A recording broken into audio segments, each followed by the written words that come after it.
Todos lo hemos visto. El predicador los toca y caen hacia atrás, a veces hasta sin necesidad de tocarlos, simplemente soplándolos. Y otras veces, como por magia, girando de su chaqueta, haciendo caer a docenas a la vez. Esta gente está experimentando lo que comúnmente se conoce como caer en el espíritu, caer en reposo o caer en el trance del espíritu, entre otros nombres que se le llaman. Supuestamente, la persona es tan vencida por el poder del Espíritu Santo que se desmayan. Y mientras unos yacen como muertos, otros se deslizan por los suelos, otros tiemblan, unos ríen y otros claman fuertemente. La práctica es común en reuniones pentecostales y carismáticas, usualmente con el llamado a la oración o a la sanidad. Aunque el fenómeno se remonta a siglos atrás, no existe evidencia alguna de que la práctica sea bíblica. Por más que sus defensores quieran, no existe prueba alguna de que lo que experimentan estos individuos tenga algún paralelismo con alguna parte del texto bíblico. Y hoy, en nuestra misión continua por derribar leyendas y fábulas, estaremos demostrando cómo los defensores de esta práctica tuercen, estiran y manipulan ciertos textos para presentarlos como prueba del acontecimiento. Textos que a continuación revelaremos no tienen nada que ver con el fenómeno. Los defensores de este mito sugieren que en Génesis 2 el mismo Adán fue el primero en caer en el espíritu. Como pueden apreciar aquí, se nos dice que Dios mismo causa un sueño profundo en Adán.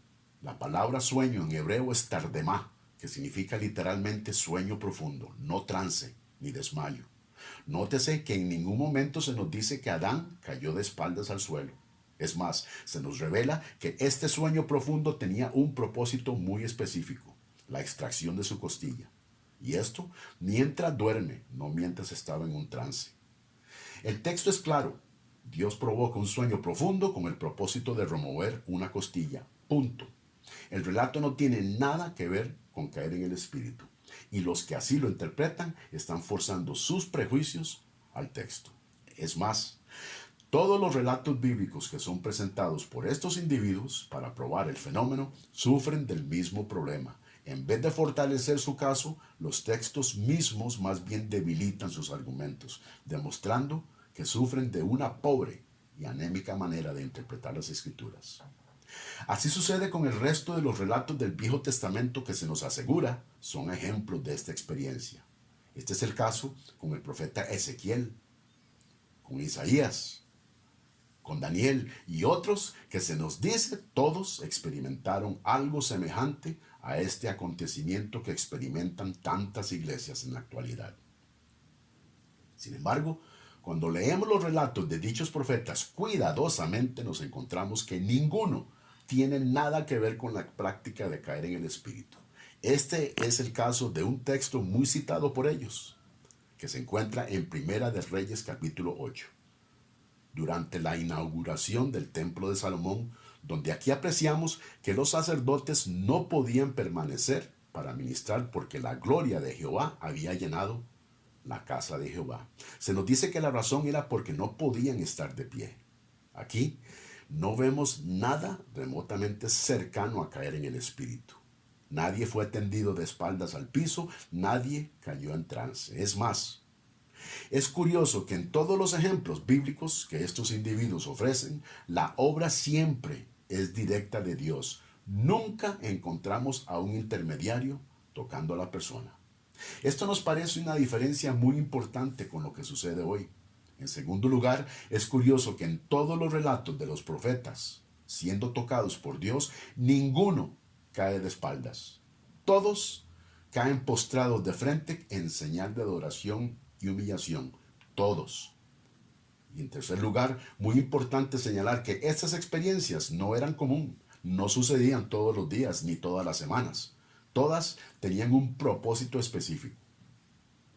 Otro ejemplo, esta vez del Nuevo Testamento, nos revela aún más el nivel de imaginación al que caen estos individuos en su trivial intento por encontrar una prueba bíblica de este fenómeno.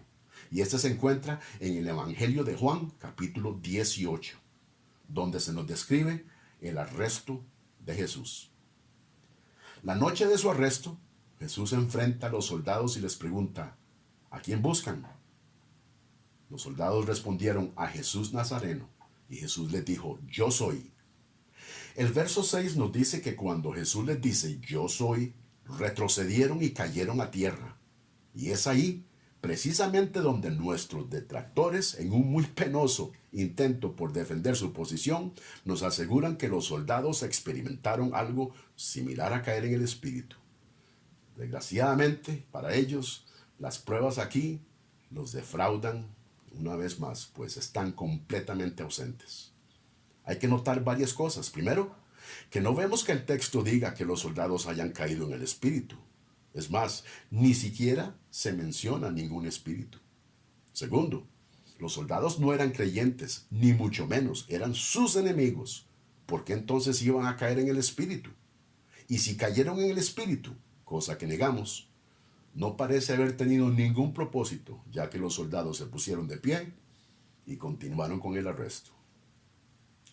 Al igual que todos los demás, este texto carece de dar sustento a la práctica de caer en el espíritu. Repito, la experiencia no tiene respaldo bíblico. Esta es más bien atribuida al sensacionalismo y ambiente de circo que invade a tantas iglesias de la actualidad, donde la prioridad ya no es la instrucción, sino el entretenimiento, donde el elemento de presión de grupo también influye en los creyentes que acuden a estos eventos, pues ya van predispuestos a obtener todas las bendiciones que otros dicen haber tenido. Ni se puede tampoco descartar el poder de sugestión. Con 3 horas de música y de afirmaciones de que Cristo te va a tocar, hoy es el día de tu milagro, y donde el redundante recíbelo, garantiza que la persona sea más propensa a la experiencia. Como si esto fuera poco, las irregularidades asociadas con el fenómeno también nos hace sospechar fuertemente que su origen sea divino. En 1987, Ella Peppard, una mujer adulta de Oklahoma, murió después de sostener fracturas causadas cuando alguien, abatido por el espíritu, le cayó encima durante una cruzada del evangelista Benny Hinn. La familia de la señora Peppard demandó a la organización y el caso fue resuelto fuera de los tribunales.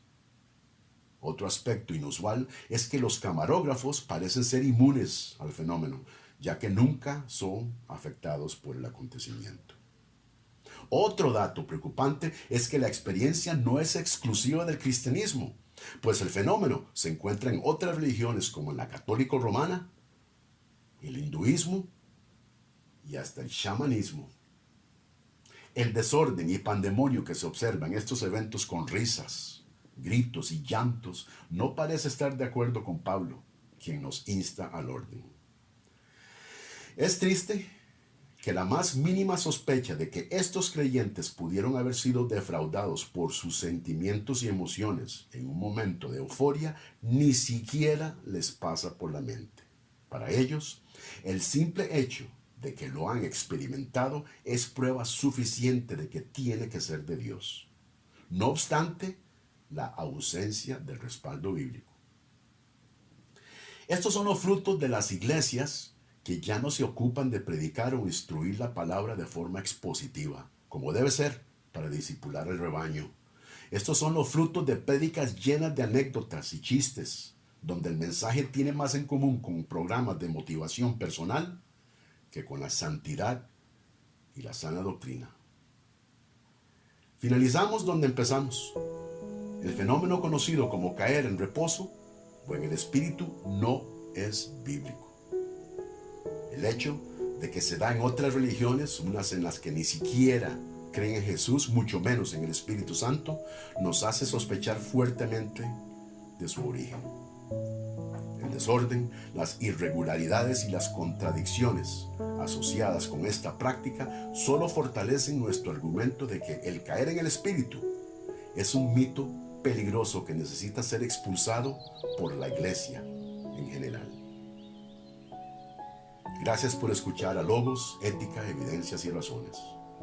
Le invitamos a suscribirse a nuestro canal y a compartir su opinión sobre este y todos los demás temas.